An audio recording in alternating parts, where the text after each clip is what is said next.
Scott Marinelli is a walking wonder. It's a wonder he's even walking at all. I'd get these stabbing pains, you know, in my knees. It was like somebody with a pickaxe. I'd get these shooting pains from my hip down to my ankles. He was laboring through life with crippling arthritis in several of his joints due to hereditary trauma and overuse. When he couldn't take it anymore, he went for help. Scott was in bad shape. I mean, he had multiple joint involvement.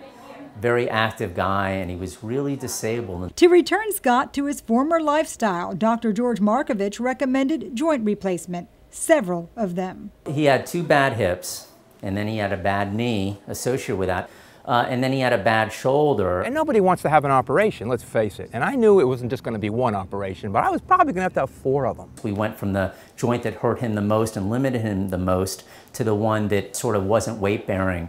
If you're keeping score, Scott had 2 hips resurfaced, 1 total shoulder replacement, and 1 total knee replacement. That's 4 operations in 1 year. With just a little bit of downtime in between, he's back on his feet.